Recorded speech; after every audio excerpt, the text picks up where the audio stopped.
out my business. Okay? Now we need to move on to some piping hot tea with our reverend, with our pastor, Mr. Kirk Franklin. Yeesh. So I don't even know. So Heero, do you have the video or no? No, You I didn't get ain't it. find the video because Okay, yeah, the I don't know how video, to the put the video three is of us on the screen. explicit. Yes. So the video is explicit. So backstory is Kirk Franklin and his son, who will be 33 in May, have been having a lot of issues internally as a family, and it's been ongoing, as Kirk Franklin said, to the point where Kirk Franklin and his son were on the phone, and his son started to disrespect him on the phone, and his son's also recording him. And I mean, Pastor Franklin was using all kind of words. Okay. One of his most memorable moments on there was, "I will break your effing neck." Click. Click meaning he hung up on him after that. And I believed him. So of course when that came out, social media goes crazy. And me, I'm just a scroller like, all right, well, no, I'm like, you send a message like, no, you shut up. He did what he's supposed to do. I'm one of them people that go through the comments and be like, don't judge him. This is what he needed to do. He's a parent. So my question for the group, and y'all let me know what they say.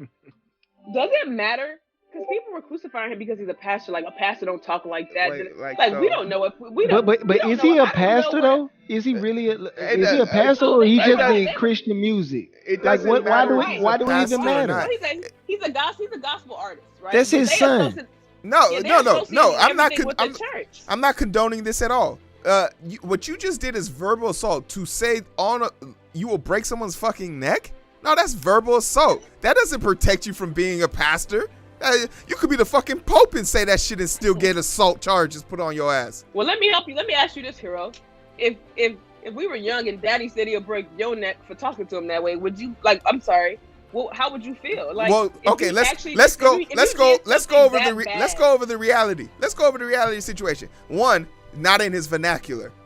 Two, that left hand is faster than his words. So I wouldn't even got the. Whoa! Hold on. So are you? Did your father physically assault you? Physically assault me? No, he taught me a valuable lesson. Okay, it's a valuable lesson. Yeah, but trust and believe. If I ever fixed my mouth to be like, meh, before I even got the sentence out, he would be tapping on the shoulder. Well, hey, sleepyhead, I'm so sorry that I'm waking you up in your nap, but you're in the kitchen floor. You're on the kitchen floor. Let me give y'all a story. Y'all a brief story. Let me tell you what I did as a child. And I don't think I was assaulted. I think I was disciplined. So my best friend, and hopefully, shout out to Jasmine Bailey. Hopefully she listens to this. I'm going to tell her that she's on this show. Jasmine Bailey had a birthday. Her birthday came up, right? So at this time, we were in high school. She was dating this guy. So she was like, he's going to take her to Chili's. Chili's was a spot in Calumet City. Calumet City, cheap date, right? So Jasmine's father picks us up, and my curfew, I know, is 10 o'clock. Now, my dad said, do you want me to pick you up at 10 o'clock? And I was like, no, Jasmine's dad's going to bring us home at 10. We get in the car with Jasmine's dad, and he's like, I'll be back at midnight. Now, for me, it didn't register for me to be like, no, Jasmine, I have a curfew. I have to be up at 10. I just said, okay, no problem. Now, Jasmine asked me, she reassured, she's like, are you sure you want to stay till 12? I said, yeah, it's a birthday. You know what I mean? Like, it's your birthday. Do your thing. Big fun. Right? Big fun. Big fun. So what happens all night? All night, I'm quiet because I am freaking out in the inside because I know for a fact my curfew's at 10 o'clock. It's now 9:50, right? And I'm looking at my phone, sweating a little bit, like just really trying to think about like what I'm going to do. Or maybe we'll get our checks. I mean, the party's just starting now at this point. It's now 10:05. First thing that happens is what? Phone call from my dad. Yeah. What do? I ignore it. That's big that's bold. 10:05. 30. He calls again. I ignore it. 11 o'clock. Calls again. I ignore it. At that time, he stops. 12:20, because Chili's is down the street. I arrive. We have to go through the back door, right? So we have to go up our driveway and go to the back door to open the door. As I'm walking, I'm literally dropping my keys. I'm fumbling all kind of things in my hands. I get to the door. We have 2 doors to open before you get into the house. The first door is so loud, help us God. They'll know that somebody's at the door. Yeah. Second door, I mean, I'm literally shaking, like just dropping the key. And my room is right next door to my parents' room. That's one thing I hated as a child. My room is right next door to my parents' room. So I have to walk past the room to get to my room. So we also have a faulty light by the stairs that you enter. So you try to figure out what switch it is to turn it on. But all I hear is my parents' room door open. And all I hear is footsteps. Somebody's coming really fast. And I'm trying to find the light switch so I can at least meet this person in the light. And all I remember was getting my face just like trash. Like it was just left, right, up, down, all kind of things. And then this person walks away as I'm on the ground. My twin comes out of the room and says, "I've told you to get home." Like my twin is home. So if my brothers beat me home, it's a problem. Yeah. Twin comes out of his room and says, like, "You okay? Like, just go to your room." And I'm just like in shock. Like I don't know why I'm in shock, but I knew what I did was wrong, right? So I'm still in shock that the next day I didn't come out of my room till 6 p.m. because I was so nervous to leave. I missed breakfast, lunch, I damn near missed dinner. And then I get a knock on my door and my daddy tell me to come out. And I'm like, oh, okay. You know, I'm in the bed, like acting like I'm asleep. So I come, he said, bring me to the living room. He said, I was just worried about y'all. I was calling you all night. If you needed more time out, you could have asked me.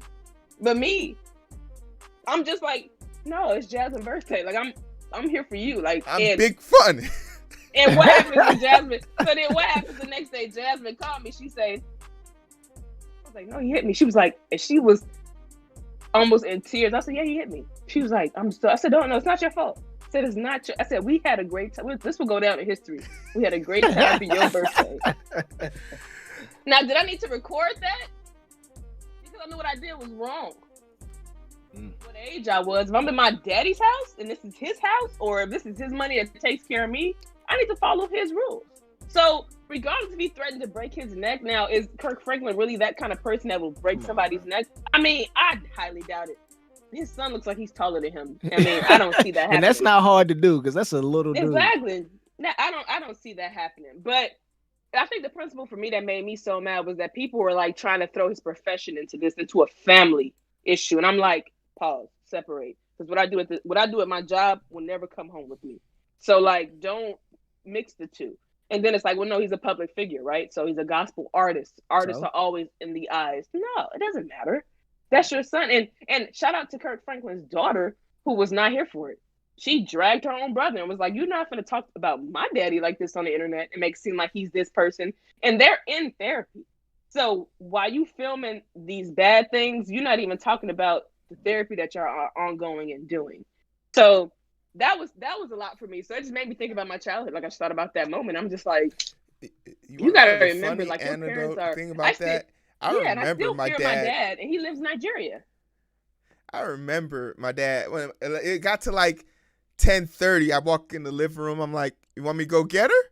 And he was like, "No, she'll be here soon." As I'm watching him frantically call you, and I was like, "Bro, I'm gonna go get her. It ain't no problem." And what about my brothers that didn't even call me?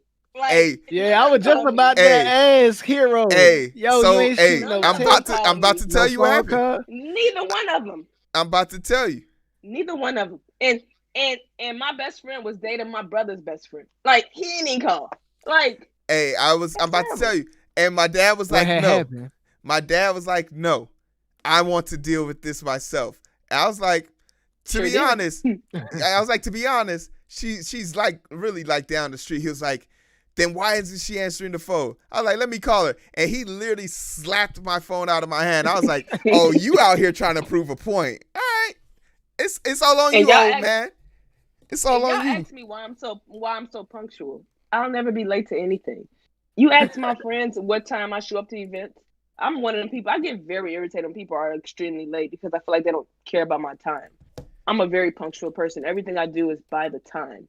So like my boss, he kills me. He'll send me I am at 3:29, log off. I'm pressing it. No, I'll see you tomorrow. Whatever question it was, I can answer tomorrow. I can guarantee you that. The Department of Veteran Affairs closes at 4. I log off at 3:30.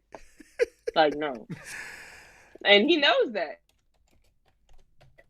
That's hilarious. And they always say, well, I respect you for doing it. I said, yeah, because you're not going to be in this is my piece. At 3:30, what am I doing? I'm putting on my shoes. I'm heading to the gym. I have a structured routine.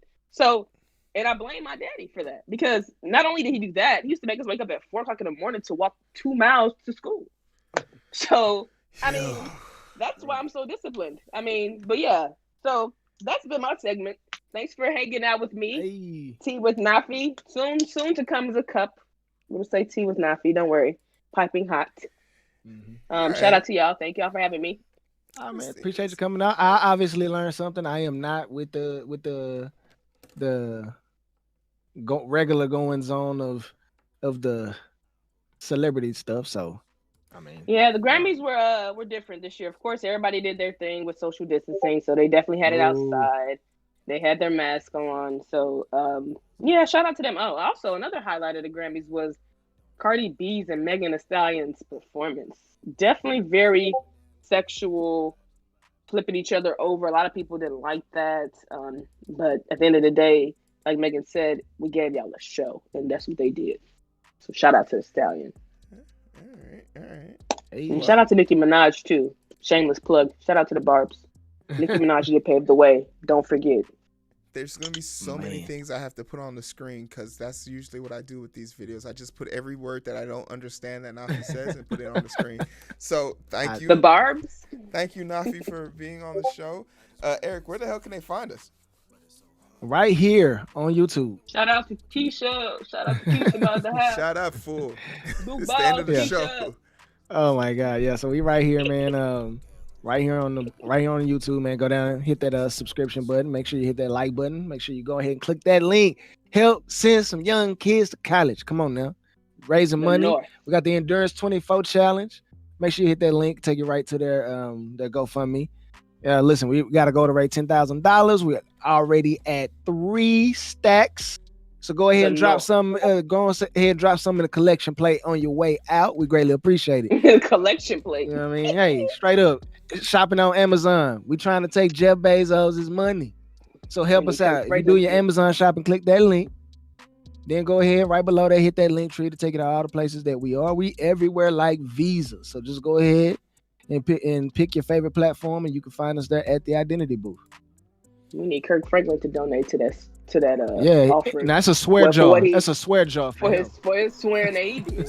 You need to ask for forgiveness. We'll take 10,000. Repent, yeah. We'll 10 bands. You definitely get repentance for 10 bands. Come on. Well, Nafi, say goodbye. You're being kicked out. Bye, guys. I hope that in the side, slow it down and we can catch the vibe. But it's so hard to find through the daily grind. Been working overtime, and I'm sleep deprived. Shorty on my line and we fuss and fight. Seems like every night, don't care who's wrong or right. I hope that in the sight, slow it down.